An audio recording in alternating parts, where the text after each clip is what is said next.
SHO Hasnain को लड़की शीशे की तरह चमकती हुई अच्छी लगती है। बीवी ये तुमने क्या हुलिया बना रखा है। चलो वैस करो, नेट की साड़ी पहनो, अपने शोर का दिल बहलाओ स्वीट हार्ट, क्योंकि ये तुम्हारे लिए जायज़ है। बहुत शौक है तुम्हें नेट की साड़ी पहनने का और दूसरों को अपनी बुरहाना कमर दिखाने का। चलो आज ये नज़ारा अपने शोर को दिखाओ।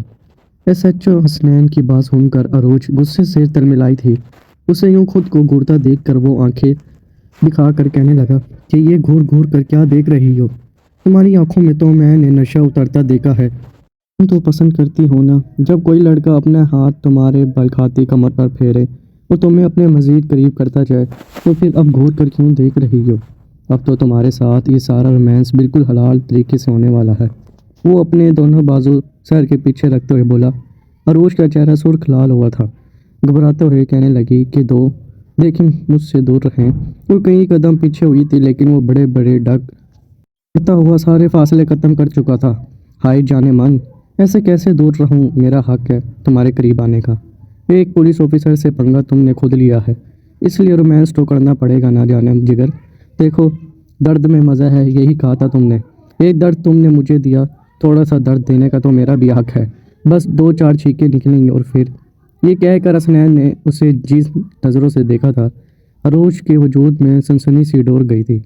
वो अपना सांस रोके खड़ी थी। हसनैन इसकी कमर पर बाजू हमाइल करके उसे अपने बेहद करीब करके बोला, ये जो तुम्हें अपना हसीन रूप अपने दोस्तों को दिखाकर इनके जज्बात को आग लगाने का शौक़ है, वो सारी आग आज रात के बाद ठंडी हो जाएगी। औरत तो वैसे भी मर्द की शिद्दत के आगे हार मान जाती है, और मैं तो फिर एक पुलिस ऑफिसर हूँ। तुम्हें ठंडा करना बस तुम्हारी दो चीखों की मात है। इससे पहले कि वो बाकी का फैसला भी ख़त्म करता, रोज ही अपने दोनों हाथ अपने लबों पर रख लिए और नफ़ी में सारी नालने लगी। हसनैन ने उसे घूर कर देखा। क्या हुआ, अभी तो मैंने कुछ शुरू भी नहीं किया और तुम घबरा गई। हाथ उठाओ ना जाने जिगर, सबसे पहला काम होठों से ही शुरू तो होता है। हसनैन की आंखों में शरारत नाच रही थी। एक हाथ से उसने रोज के हाथ पकड़े और उसके होठों को आज़ाद किया, और फिर इसका निचला होंठ काटते हुए इसकी कमर को। अरोज, तुम्हें नहीं लगता कि तुम कॉलेज का यूनिफॉर्म बहुत टाइट पहनती हो। मुझे ऐसे ही ठीक लगता है। तुम्हारी तरह मस्त मलंग बनने का मुझे कोई शौक़ नहीं। अरोज ने बेनियाजी से बात की। बड़ी बेनियाजी से गले में दुपट्टा पहने वो लापरवाही से बोली थी। कपड़ों के मामले में वो शुरू से ही ऐसी ही थी। तंग चुस्त लिबास पहनती थी। वालिद बिजनेसमैन थे। वालदा को अपने दोस्तों और कई पार्टीज से ही फुर्सत नहीं मिलती थी, और अरोज भी ऐसी ही थी। उसके हल्का अबाब में लड़कियों के साथ साथ लड़के भी शामिल थे, मगर एनी का रहन सहन बिल्कुल मुख्तलिफ था। वो मुतवासत घराने से ताल्लुक़ रखती थी। घराना इतना भी गरीब ना था, हर ज़रूरत वक्त और पूरी हो जाती थी, मगर बेजा पैसों का इसराफ पसंद नहीं किया जाता था। अरोज की बात सुनकर एनी कहने लगी, मैं मस्त मलंग ही ठीक हूँ। मेरे घर वाले ऐसे फैशन पसंद नहीं करते, और मेरे बड़े भाई तो मुझे बिना दुपट्टे के देख लें तो जान निकाल देते हैं। मेरे बड़े भाई में बहुत गुस्सा है, कहते हैं बहन बेटी इज्जत की चादर में लिपटी हुई अच्छी लगती है। रोज को एनी का घराना कुछ यकीनूस सा लग रहा था। अल्लाह ताला का शुक्र है कि मैं तुम्हारे जैसे घराने में पैदा नहीं हुई, और ना ही तुम्हारे जैसे घराने में जाने का दूर दूर तक कोई चांस है। दुपट्टा मुझे अपने गले में किसी रस्से की तरह लगते हैं। शुक्र है मेरे बाबा ऐसे नहीं। अगर मुझे भी घर से बाहर बड़ी बड़ी चादरों में जाना पड़ता तो मेरा दम ही घुट जाना था। इसकी बात सुनकर एनी कहने लगी कि अच्छा, बिल्कुल वैसे ही दम तो मेरा तुम्हें देख कर निकल जाता। कितना चुस्त पहन रखा है तुम्हारे वजूद की, राइयाँ साफ दिखाई दे रही हो। ऊपर से दुपट्टा ये भी तुमने ऊपर यूँ कर रखा है जैसे नीचे करोगी तो तुम पर टैक्स लग जाएगा। देखो इस पास गुजरते लड़के तुम्हें कैसी नज़रों से देख रहे हैं। मगर एनी की बात सुनकर अरोज ने इसके पास देखा। अपने चेहरे पर आईलेट को उंगली पर मार कर चिंगम चबाते हुए कहने लगी, हाँ तो देख रहे हैं तो देखने दो, देख कर तरसने दो, मुझे अच्छा लगता है। या मेरे हुस्न को ये ठंडी आय भर कर देखते हैं, क्योंकि मुझे बात हो सकते नहीं है, बस अपनी औकात से बाहर की चीज़ें को देखकर हसरत ही कर सकते हैं। ये कहकर वो हंसी थी, जबकि एनी तो नफ़ी में सारी ला कर रह गई। खैर चलो कैंटीन चलते हैं। हालांकि एनी और अरोज के मजाज में ज़मीन आसमान का फ़र्क था, लेकिन फिर भी दोनों में दोस्ती बहुत अच्छी थी। अरोज आज़ाद परिंदों की तरह उड़ने को तरजीह देती थी कि मुझे आज़ादी पसंद है। ना तो मेरे वालिद ने कभी मुझ पर रोक टोक की है, ना ही मेरी वालदा ने। एनी ने इसकी बात सुनकर गहरी सांस ली। कहने लगी, फिर भी लड़कियां हदूद में रहे तो अच्छी लगती हैं, ऐसा मेरे भाई कहते हैं। एनी की बात सुनकर वो कहने लगी, अपने भाई का फ़लसफ़ा अपने तक रखो। बहरहाल अरूज की ज़िंदगी में कुछ और मगन थी। जब एक बार वो अपनी वालदा के साथ एक सियासी पार्टी में गई थी। आज 40 के वालिद सियासत में आने का सोच रहे थे, इसलिए इस तरह की पार्टीज में खुद भी बढ़ चढ़ के हिस्सा ले रहे थे और अपनी बीवी और अरूज को भी साथ लेकर जाते थे। आज भी वो पार्टी में एक तंग चुस्त फैंसी शॉर्ट फ्रॉक और चूड़ीदार पजामा पहन कर गई थी। जिसम पूरी तरह से आया हो रहा था जब अरोज को लगा जैसे इसका दम घुट रहा है। वो किसी की नज़र के इशार में है, मगर किसकी ये समझ नहीं आ रहा था। उसे लगा शायद ये इसका वहम है, इसलिए अपना जहन झटक कर वो सबसे मिलने लगे। वहीं उसकी मुलाकात एक सियासतदान के बेटे से हुई, जो उससे पहली मुलाकात में काफ़ी बेतकल्लुफ़ हो चुका था। अरोज भी इससे हंस के बात कर रही थी। कुछ देर में दोनों में काफ़ी अच्छी दोस्ती हो गई थी, यहाँ तक कि एक दूसरे को फ़ोन नंबर दे चुके थे। अरोज की तरफ लड़के का मुतवज्जा होना उसके बेपनाह हुस्न की वजह से था। फिर वो थी भी बेतकल्लुफ़ सी, हर एक से फ्री होना, हंसी मजाक करना, लड़कों से भी वो हाथ पकड़ कर बात करते थे। वो कोई ऐप नहीं समझती थी। फिर उसका पहनना होड़ना भी ऐसा ही था, बेबाक सा। अब अरोज की समीर से रोज़ ही बात होने लगी। अक्सर दोनों किसी मॉल या किसी रेस्टोरेंट में मिल भी लेते।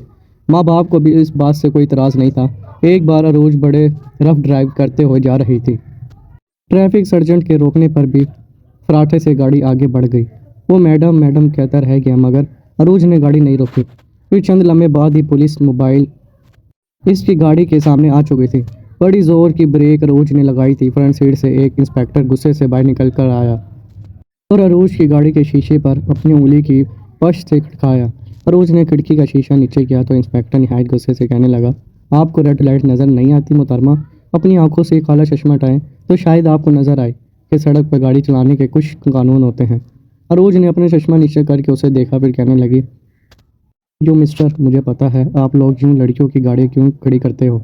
ये सुनकर इंस्पेक्टर के माथे पर बड़ पड़े थे। कहने लगा, क्या मतलब है आपका?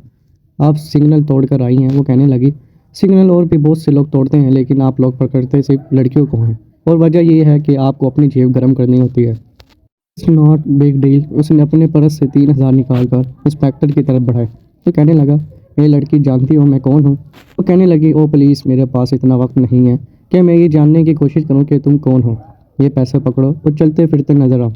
ये सुनकर इंस्पेक्टर को जैसे आग लगी थी। उसने शीशे के अंदर अपना हाथ डाला और दरवाजे का लॉक खोला। फिर बाहर से गाड़ी का दरवाज़ा खोल कर कहा, खुद नीचे उतरोगी या मैं उतारूँ? ये सुनकर उसने अपना चश्मा उतार रहा था। कहने लगी, क्या मतलब है? तुम जानते नहीं हो मेरे बाप की बहुत ऊपर तक पहुँच है। एक कॉल करती ना तो तुम्हारी वर्दी उतर जाएगी। इंस्पेक्टर कहने लगा, अच्छा ठीक है, फ़िलहाल मेरे साथ पुलिस स्टेशन चलो, मैं देख लेता हूँ कि तुम्हारे बाप की एक कॉल पर मेरी वर्दी उतरती है या फिर। अपनी बात को अधूरा छोड़कर उसने मोबाइल में लेडीज़ कांस्टेबल को बुलाया। कहने लगा, पकड़ो इस लड़की को और उसे मोबाइल में बिठाओ। ये सुनकर अरोज के तो होश उड़े थे। कहने लगी, ये मिस्टर, एक मिनट, मुझे अपने बाप को कॉल करने दो। तो कहने लगा, जो कॉल करनी है वो पुलिस स्टेशन जाकर करना, चलो बैठो गाड़ी में।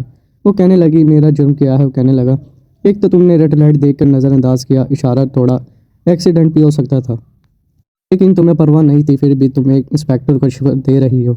ये तुम्हारा दूसरा जुर्म है। चलो अब गाड़ी में बैठो, वरना इंस्पेक्टर और पुलिस के महकमे के साथ बदतमीजी करने पर तीसरा जुर्म भी आयद हो जाएगा। बहरहाल वो गुस्से से मोबाइल में बैठी थी। इसकी गाड़ी को इंस्पेक्टर ने लॉक किया और वहीं खड़े रहने दिया। जब वो पुलिस स्टेशन पहुंची तो इंस्पेक्टर कहने लगा कि अब लगाओ, अपने बाप को फ़ोन करो और कहो कि यहाँ पुलिस स्टेशन आकर मुझसे मिले। ये सुनकर अरोज तब के रह गई थी। उसने अपने मोबाइल से अपने वालिद को फ़ोन किया, डैड, मैं इस वक्त पुलिस स्टेशन में हूँ और ये इंस्पेक्टर मुझे सिर्फ इसलिए यहाँ पर लेकर आया है क्योंकि मैंने सिग्नल तोड़ा है। डैड, आप यहाँ पहुँचे। अरोज के वालिद ने कहा कि मेरे इस इंस्पेक्टर से बात करवाओ। अरोज ने अपना मोबाइल सामने कुर्सी पर बैठे इंस्पेक्टर की तरफ बढ़ाया। लो, बात करो मेरे बाप से। उसने मोबाइल पकड़ा, 10 मिनट करके सामने टेबल पर रख दिया। कहने लगा, यहीं बैठी रहो, तुम्हारा बाप आएगा तभी बात करूँगा। किसी का मुलाजिम नहीं जो फ़ोन पे बातें करता रहूँ। कुछ ही देर बाद अरोज के वालिद निहायत गुस्से में पुलिस स्टेशन पहुंचे थे। सामने SHO असनैन को देखकर जैसे इनके माथे के बल ठीक हुए थे, लेकिन अरोज की नज़र इंस्पेक्टर की बैच पर नहीं पड़ी थी, जहाँ इसका ओहदा और इसका नाम लिखा था। अगर कोई छोटा मोटा इंस्पेक्टर होता है तो यकीनन अरोज के वालिद बात भी मान करते, किसी से सेल फ़ोन पे करवा लेते। अपने वालिद को देखकर अरोज कहने लगी, डैड, ये बदतमीज इंसान मुझे सिर्फ इसलिए यहाँ लाया है कि मैंने सिग्नल तोड़ा है। सामने बैठे ऑफिसर ने अरोज के वालिद से कहा, अपनी बेटी को ज़रा तमीज़ सिखाएं, मैं इस लहजे और अंदाज को सुनने का आदी नहीं हूँ। उसने ट्रैफिक सर्जन के साथ बदतमीज़ी की है, इसके रोकने पर भी ये नहीं रुकी। इत्तेफाक था कि मेरी गाड़ी वहाँ से गुजर रही थी। फिर उसने मुझसे बदतमीज़ी की। मैं चाहूँ तो आपकी बेटी को जेल में बंद कर सकता हूँ और मुझे पूछने वाला कोई भी नहीं होगा। अगर दौलत का नशा इसके दिमाग पर कुछ ज़्यादा ही चढ़ गया है तो मुझे ऐसी लड़कियों का नशा उतारना अच्छी तरीके से आता है। सिर्फ इसलिए लिहाज कर रहा हूँ कि उसे शायद समझ आ जाए। बजाय अरूज के वाले इंस्पेक्टर को कुछ कहते, अरूज को गुस्से से देखने लगे, कहने लगे ये क्या बदतमीज़ी की तुमने और क्यों की है। अरूज तो ये देख कर हैरान थी। आज तक कभी उसके बाप ने उसे किसी बात पर ना डांटा था और ना टोका था। उसे लगता था कि वही ठीक है। बहरहाल हसनैन ने उन्हें जाने दिया, लेकिन फोन भी कर भेजा था कि दोबारा अगर आपकी बेटी ने सिग्नल तोड़ा और बिना लिहाज के उसे जेल में बंद कर दूंगा। अरूज उसे बड़े गुस्से से नफरत से देख रही थी। जब वापस पुलिस स्टेशन से बाहर आई तो अपने वालिद से कहने लगी, आप इसको फ़ोन क्यों नहीं करवा रहे हैं? उसे फ़ोन करवाते ताकि इसकी अकल ठिकाने आती। इसके वालिद कहने लगे, तुम्हारा दिमाग तो ख़राब नहीं हो गया? जानती है वो किस पोस्ट पर है? आइंदा तमीज़ से गाड़ी चलाना, वरना मैं तुम्हें गाड़ी ही नहीं दूंगा। बहरहाल वहाँ से वापस आकर अरोज को इस खड़ूस इंस्पेक्टर पर बेताशा गुस्सा आ रहा था। शाम को समीर की कॉल आ गई। कहने लगा कि आज का क्या सीन है, कहाँ मिलना है? वो कहने लगी, कहीं भी नहीं, आज मेरा मूड बहुत ख़राब है। इस बदतमीज़ इंस्पेक्टर की वजह से पता नहीं खुद को क्या समझता है। समीर कहने लगा, तुम मुझे बताओ कि वो कौन है, देखो कैसे छुट्टी करवाता हूँ उसकी। वो लगी वो कहने लगी, रहने दो बस, आज मेरा कहीं भी जाने का मूड नहीं है। बहरहाल अरूज समीर के साथ ज़्यादा ही मेल जोल बढ़ाने लगी थी। एक बार समीर ने उसे कहा कि वो रात के टाइम क्लब में जाता है, वो सब लड़के लड़कियां वहाँ बहुत इंजॉय करते हैं। अरोज कहने लगी, मैंने तो सुना है ये क्लब अच्छी जगह नहीं होती। वो कहने लगा, तुमने गलत सुना है, एक बार आओ तो तुम्हें पता चलेगा कि कितना मज़ा आता है। अरोज कहने लगी, मैं तो आज जाऊँ, लेकिन डैड रात को देर तक बाहर जाने से मना करते हैं। अरोज ने थोड़ी फिक्रमंदी से कहा तो समीर हंसने लगा, कहने लगा कि पागल लड़की, आज से पहले तुमने अपने बाबा से क्या इजाज़त ली है कि तुम बाहर जाना चाहती हो? उसने नफ़ी में सर हिलाया और कहने लगी कि नहीं। वो कहने लगा कि अच्छा तुम इन्हें बताओ कि तुम समीर के साथ शॉपिंग पर जा रही हो या तुम अपनी कॉलेज फ्रेंड के नाम लेकर कि तुम इनके साथ नाइट पार्टी करना चाहती हो। आई होप कि वो तुम्हें इजाज़त दे देंगे और फिर हमारी होगी ग्रैंड क्लब पार्टी।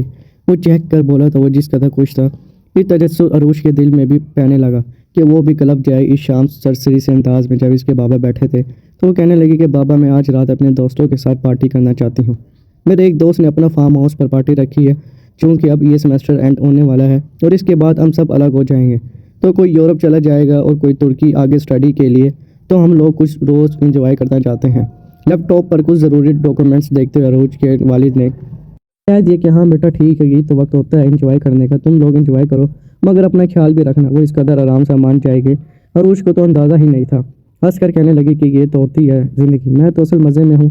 और एक मेरी दोस्त एनी है, पता नहीं वो इस घुटन ज़्यादा मॉल में कैसे जीती होगी।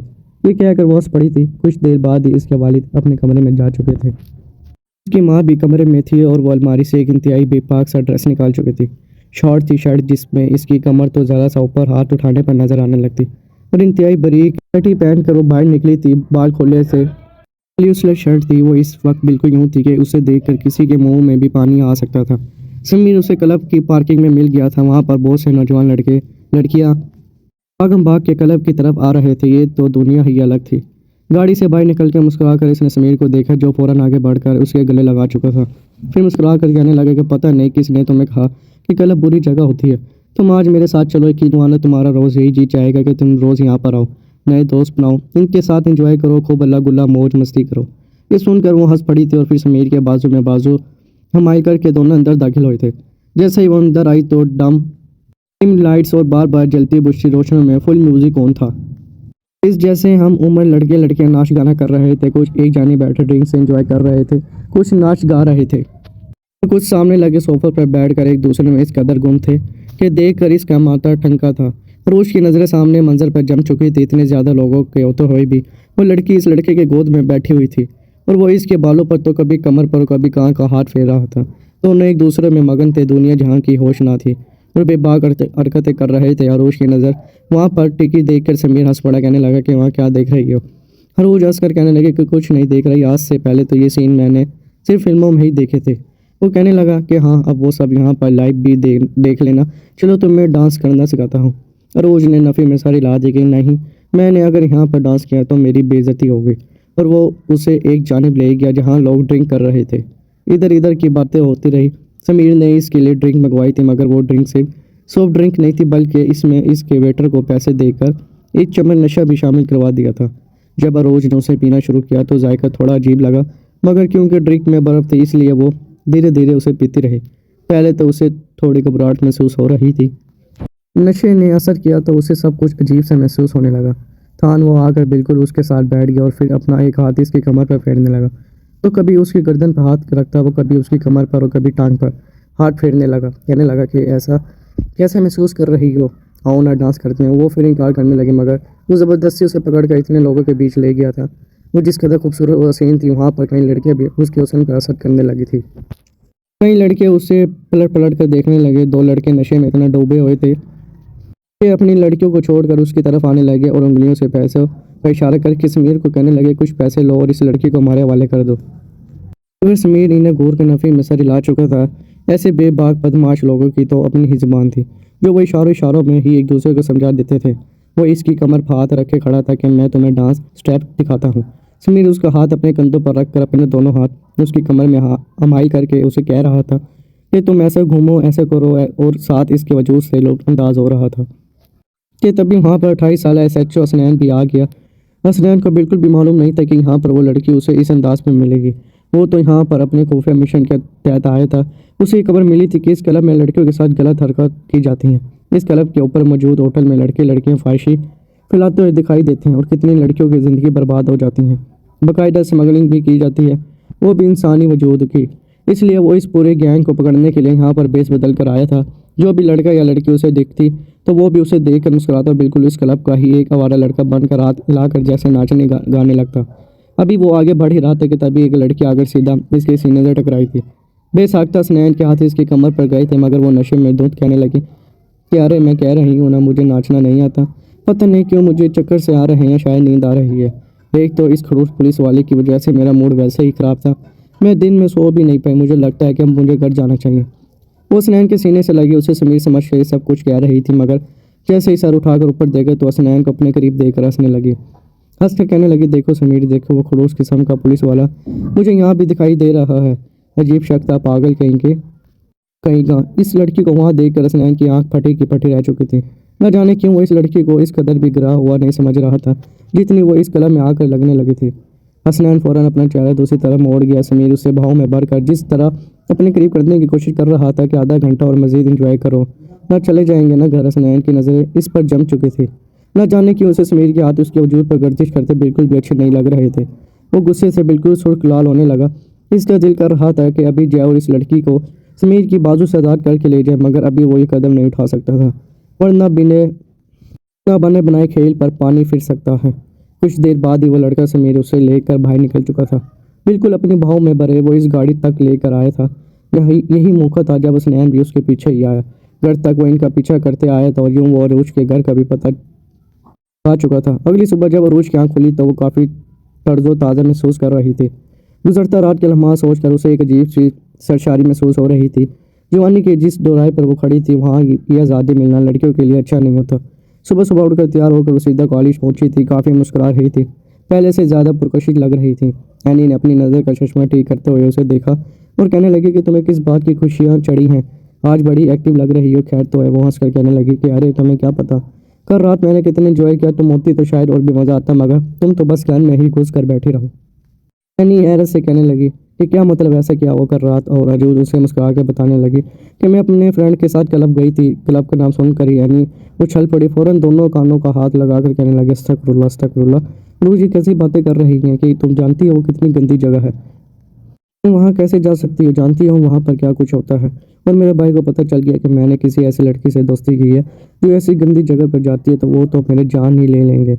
और वो हंस पड़ी, कहने लगे कि तुम अपने इस खड़ूस भाई का जिक्र करके प्लीज़ मेरा मूड ख़राब मत करो। शायद तो संगत का ये असर होता है। यही वजह थी कि जब रोज ने उसे कहा कि मैं तुम्हें बताऊंगी मैंने वहाँ पर क्या किया, तो धीरे धीरे एनी के दिल में भी थोड़ा बहुत तजस्सुस बढ़ने लगा था। तो कहने लगी कि तुमने वहाँ पर क्या किया, क्या वहाँ पर लड़के लड़कियाँ छोटे छोटे कपड़े पहन कर नाच रहे थे।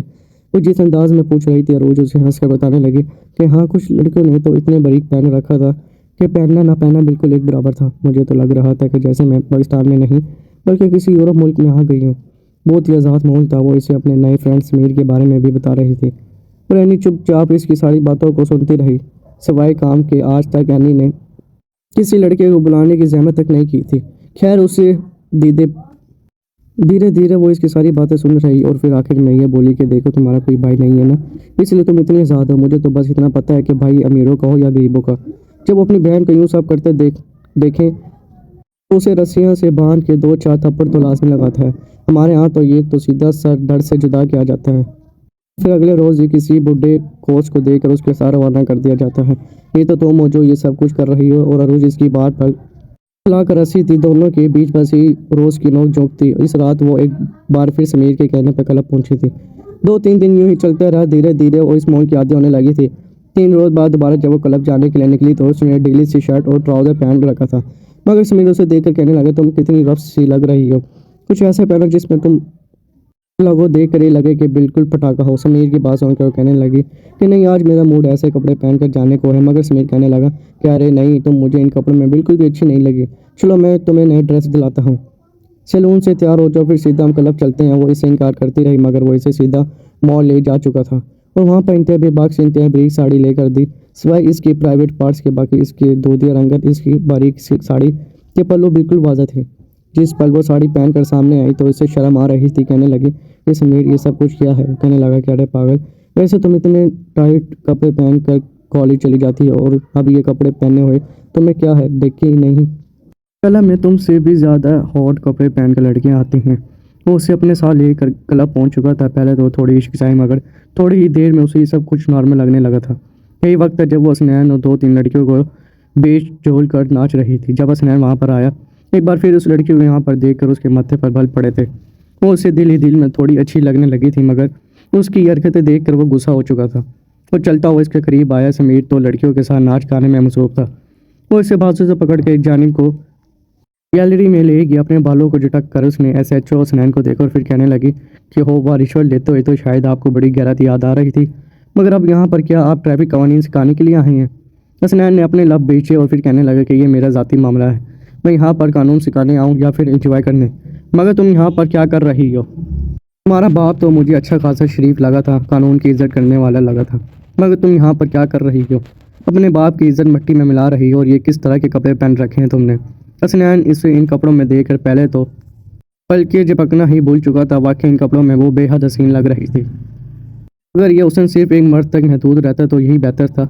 वो उसे धमकियां मेज लेचे में कहने लगा कि दोबारा तुम मुझे इस क्लब में नजर ना हो। मुझे ऐसे शरीफ बाप की लड़कियां यहाँ पर आती अच्छी नहीं लगती। दोबारा अगर मुझे यहाँ पर नजर आई तो तुम्हारे लिए अच्छा नहीं होगा, समझी। उसका तो फौरन पारा हाई हुआ था। ये कौन होता है उसे मना करने वाला। वो कहने लगी कि हाउ डेयर यू मिस्टर, ये तुम्हारा थाना नहीं है जहाँ पर तुम मुझे पर चलाओगे, मुझे बातें सुनाओगे, समझे। बिला वजह मेरा बाप बनने की कोशिश मत करो। जाकर अपने काम से काम रखो और अपने घर की औरतों पर अपनी कुर्बानी नहीं जिताओ। ना जाने ना पहचान और आ गया बड़े मुझे कहने के लिए मैं यहाँ ना करूँ, मैं ये ना करूँ वो ना करूँ, हटो यहाँ से। ये कह कर वो वहाँ से जा चुकी थी। अमीर उसे एक जानवर टेबल की तरफ ले गई और एक बार फिर अपने वॉलेट से 5,000 का नोट निकाल कर वेटर को दे चुका था। कहने लगा कि याद है कि ना क्या करना हो। कहने लगा हाँ सर, फिक्र मत कीजिए, सारा इंतजाम हो चुका है। तभी उसे ना रोज दिखाई दी थी तो आकर उसके सामने चेयर पर बैठ गई। तभी वो वेटर ड्रिंक लेकर भी आ चुका था। आज ये ड्रिंक कोई आम ड्रिंक नहीं थी बल्कि ये ऐसा मशरूब था जिसे पीने के बाद रोज अपना होश गवा बैठे। उससे ज़बरदस्ती कहने लगे चलो देखते हैं सबसे पहले गिलास कौन ख़त्म करता है। दोनों ही एक दूसरे से शर्त लगाकर गिलास मुंह को लगा चुके थे। ड्रिंक से बू भी आ रही थी, हल्की कड़वी भी लग रही थी, मगर इसके बावजूद वो एक ही सांस में गटक चुके थे। गिलास लबों से हटाए तो 2 कतरे इसके लबों से बहकर थोड़ी तक आने लगे। समीर अपने लबों पर जुबान फेरने लगा। उठकर इसके करीब आ गया और फौरन अपना हाथ बड़ी बेबाकी से इसके कंधों से नीचे गर्दिश करने लगा। मुस्कुराकर कहने लगा कैसा महसूस कर रही हो। थोड़ा थोड़ा नशा ने अपना असर दिखाना शुरू कर दिया था। वो इसकी नाजुक पंखड़ियों को देखते हुए खुद पे काबू ना रख सका और इन पर झुकता चला गया। नशा पूरी तरह रोज पर हावी नहीं हुआ था। समीर इसके लोबर पर झुक चुका था। रोज अभी बेहोश में थी। समीर को अपने लोबर पर यूं शिद्दत लुटा देखकर पूरी कुव्वत जमा के उसने उसे खुद से दूर किया। कहने लगी कि समीर क्या कर रहे हैं आप मेरे साथ, दूर हटे, मैं आपको सिर्फ अपना दोस्त समझती हूँ, आप यूँ मेरे करीब नहीं आ सकते। ये कहते हुए वो उठ कर खड़ी हुई थी। तभी बारीक साड़ी का पल्लू उसके कंधे से नीचे गिर गया। उसे तो इतना होश भी ना था कि वो इस पल्लू को संभाल सकती। पल्लू उसके पाँव में बार बार अटक रहा था जिसकी वजह से उसे ठोकर लग रही थी। बार बार वो नीचे झुक रही थी जिससे इसके वजूद पर लोगों की नज़रें मज़ीद गहरी होने लगी। वो इस वक्त इस क्लब में मौजूद हर एक लड़के की नज़रों में आ चुकी थी। नशे में तो इसे हर एक चीज़ डबल ट्रिपल दिखाई देने लगी थी। अपने पल्लू को सीधा करने के लिए नीचे हाथ रखती थी मगर उसे पल्लू का सिरा ही नहीं मिल रहा था। फिर इसी मौके का फ़ायदा उठाते हुए फ़ौरन खड़ा हुआ और पल्लू को ठीक करते हुए उससे कंधे से थाम लिया। कहने लगा कि तुम्हारी तबीयत ठीक नहीं है बेबी, चलो हम घर चलते हैं। वो आंखें मूंदते ही उसके कंधे पर सर रख गई थी और वो मौके का फ़ायदा उठाते हुए उसे गैलरी से ले जाता हुआ होटल की तरफ लेकर जाने लगा। रास्ते में ही उस वेटर ने उसे चाबी भी दे दी थी। ये कोई पहली बार नहीं था कि समीर यहाँ पर किसी लड़की के साथ आया था या फिर किसी लड़की को यूँ बेवकूफ़ बनाकर उसके साथ रात रंगीन करने लगा हो। उसे अरूज से कोई मोहब्बत नहीं थी, बल्कि वो उसके साथ सिर्फ चंद पल गुजारना चाहता था। टिश्यू पेपर की तरह इस्तेमाल करके उसे फेंक देना चाहता था। वो उसे उठाकर अभी होटल के कमरे की तरफ लेकर जाता कि तभी उसके कंधे पर एक हाथ आया। जैसे समीर ने पलट कर देखा तो पीछे एसएचओ हसनैन खड़ा था। एक जोरदार मुक्का उसने समीर के मुंह पर मारा और अरूज झूलती हुई ज़मीन पर गिर चुकी थी। समीर कहने लगा, कौन है तू, मुझे क्यों मार रहा है, दिमाग ठीक है तेरा? मगर वो इसके मुंह पर एक के बाद देगरे कितने ही मुक्के मार चुका था और कहने लगा, हिम्मत कैसे हुई इस लड़की को छूने की? अरे आपने कहाँ लेकर जा रहा था उसे? समीर कहने लगा कि यहाँ पर जिस काम के लिए आई थी इस काम के लिए लेकर जा रहा था। तू बीच में क्यों टांग अड़ा रहा है? तुझे भी अगर ये चाहिए तो पहले मुझे यूज़ करने दे, फिर तुझे भी दे दूंगा। मगर हसनैन ने फ़ौरन अपनी बाकी टीम को अंदर आने का ऑर्डर दे दिया था। नीचे हंगामा मच चुका था। इन सारे ग्रोह को लड़कियों को पकड़ने लगा और जो लड़कियों की इज्जत के साथ खेल रहे थे और वो लड़कियां भी पकड़ी जा रही थी। जो पैसों की खातिर यहाँ पर आती थी, समीर भी अच्छे खासा मार कर वो पकड़ चुका था। बार बार धमकियाँ देने लगे, तू जानता नहीं मैं कौन हूँ, मेरा ताल्लुक कान तक है, मेरा अगर बयान छोड़ दे वरना तो पछताएगा। मगर हसनैन दो टप्पर उसके मुंह पर लगा चुका था कि मैं लाना बेचता हूँ तुझ पर और तेरे पीछे खड़े इन लोगों पर जिनकी धमकी तो मुझे दे रहे हो। ऐसे एसएचओ हसनैन सिकंदर का नाम सुनकर तस्मीर की भी हवाएं उड़ी थी। वो सभी लोगों को पकड़ के हवालात में बंद करवा चुका था। इस क्लब को भी सील करवा दिया गया, मगर अभी भी ज़मीन पर गिरी मुँह में बड़बड़ाती हुई अरोज को उसने झेल में नहीं रखा था। वो वापस लौटा और इस लड़की को भाव में उठाया। अपनी जैकेट वो इस पर दे चुका था और सीधी अपनी गाड़ी की तरफ लेकर आया। अगर वो इसे इस वक्त घर छोड़ कर आता तो यकीनन उसकी बदनामी हो जाती। अपने घर भी लेकर नहीं जा सकता था। स्नैन का एक फ्लैट था जो यहीं पास में ही था। उसने गाड़ी स्टार्ट की और इस तरफ लेकर जाना शुरू कर दिया। पूरे रास्ते में वो कभी हंसने लगती तो कभी कहती कि समीर, मुझे तुम्हारी शक्ल इस खड़ूस पुलिस वाले जैसे क्यों लग रही है। इसके बार बार बड़बड़ाने पर स्नैन को गुस्सा तो आ रहा था, मगर जिस हालत में वो उसके सामने थी आकर भी उसे कुछ कह ना पाया। अपनी भाव में ही भरकर वो उसे कमरे में लेकर आया था। फरोज के वजूद से उठी खुशबू से उसे बहुत कुछ करने पर मजबूर कर रही थी, मगर वो खुद पर काबू पा गया। वो इसे बेड पर लेटा चुका था और वो बेड पर औंधी लेट कर सो चुकी थी। शायद अपने घर का कमरा समझ रही थी। स्नैन ने बगौर गौर करके नज़र इस पर डाली। उसका भी मचलने लगा था। लाशोरी तौर पर उसने अपना हाथ आगे बढ़ाया। वो इसे छूना चाहता था, मगर फिर हाथ पीछे करके कमरे से बाहर चला गया। सारी रात उसने लाउंज में यूं ही बैठ कर गुजार दी थी। ये लड़की उसे पहले नज़र ही में अच्छी लगने लगी थी, मगर इस लड़की को आज वो बुरे हाथों से बचा चुका था। अगली सुबह जब अरोज को होश आया तो खुद को यहाँ देखकर वो घबराई थी। रात के कुछ मंजर उसे याद आने लगे थे। उसे लगा शायद समीर उसे वहाँ पर लेकर आया, मगर कमरे से बाहर निकली तो सामने स्नैन को देखकर इसके 14 तबरुक रोशन हुए थे। कहने लगी कि आप मुझे यहाँ पर क्यों लेकर आए हैं? समीर का है, मुझे घर छोड़ना चाहिए था ना। समीर के साथ क्या किया है आपने? हसनैन ने घूर कर उसे देखने कहने लगा कि उठ गई हो मोहतरमा, जानती भी हो कर रात तुम किस हालत में मिली। तो तुम्हारा वो समीर जो तुम्हें यूज़ करने के लिए होटल के कमरे तक लेकर जा रहा था, उससे अच्छी खासी पिटाई करवाने के बाद झपड़ा छुड़वा कर अब जेल में बैठा है। इस क्लब में मौजूद एक ही शख्स को जेल में बंद कर चुका हूँ। यकीन नहीं आता तो न्यूज़ में देख लो। हसनैन ने हाथ में रिमोट पकड़ा। लाउंज में दीवार पर लगी टीवी ऑन की थी। न्यूज़ में शहर की खबर चल रही थी, जिसे देखकर उसका चेहरा बिल्कुल सफ़ेद पड़ने लगा। वो घबरा चुकी थी। खुदा न खास्ता अगर वो भी इन सब में शामिल होती तो उसके बाप की बनी बनाई इज्जत तो मिट्टी में मिल जाती। चेहरे पर एक खौफ और शर्मिंदगी दौर आई थी। वो घबरा कर कहने लगी कि मैं आपका एहसान ज़िंदगी भर नहीं बोलूँगी। आपने मुझ पर बहुत बड़ा एहसान किया, लेकिन आप मुझे घर क्यों नहीं छोड़ कर आए? जानते हैं आप, अब तक तो ये खबर पता नहीं कहाँ कहाँ तक फैल चुकी होगी। मेरे बाबा की इज्जत पर उंगलियां उठ रही होंगी। तो वो खुद ही मुंह में बड़बड़ा कर बोल रही थी। जब स्नैन उसे यूँ घबराता हुआ देखकर कहने लगा कि अगर इतनी फिक्र थी तो किसने कहा था कि रातों को कलम में जाओ? क्या शरीफ घर की लड़की ऐसे करती हैं? तुम्हारी जगह अगर मेरे घर की कोई लड़की ऐसा करती ना तो अब तक ना जाने मैं इसका क्या असर कर चुका होता। तुम्हें मैंने वार्न किया था कि दोबारा वहाँ पर मत आना, मगर तुम भी फिर आई। नशे के आलन में तुम्हें घर छोड़ कर आता तो क्या तुम्हारे माँ बाप तुम्हें खुशी खुशी कबूल कर लेते? हुलिया, देखो तुमने अपना क्या बना रखा है तुमने। उसने यूँ कहने पर जब अरोज ने खुद को देखा तो सचमुच में वो सिप फटाई थी। इसकी वो जालीदार साड़ी जगह जगह से फटी हुई थी। फ़ौरन वो खुद को छुपाने की कोशिश करने लगी और वापस कमरे में भाग गई। सादा सा लॉन का शर्ट और ट्राउज़र हसनैन पहले ही इसके लिए ला चुका था। कुछ देर बाद कमरे में नाश्ता दिया खाने के बाद वो बाहर आई थी। हुलिये में वो काफ़ी बेहतर लग रही थी। वो रोई जा रही थी कि मुझे घर जाना है। असल तमाशा तो शुरू हुई तब होना था जब वो घर पहुँचती। दिन के 3 बज रहे थे जब वो हसनैन के साथ घर पहुँची थी। पुलिस की तरफ से मिली गाड़ी में ही वो इसे घर छोड़ने के लिए आया था, ताकि इसके घर वालों पर कोई गलत असर ना पड़े। घर में दाखिल होते वो भागते हुए अपनी माँ की तरफ गई थी और अपनी माँ के गले लग गई। घर के सभी अफराद काफ़ी परेशान दिख रहे थे। वो रोते हुए कहने लगी कि मामा मैं आ गई हूँ। समीर ने मेरे साथ अच्छा नहीं किया। वो अपनी तरफ से सफाई पेश कर रही थी मगर इसकी माँ ने उसे गले लगाने की ज़हमत तक नहीं की थी।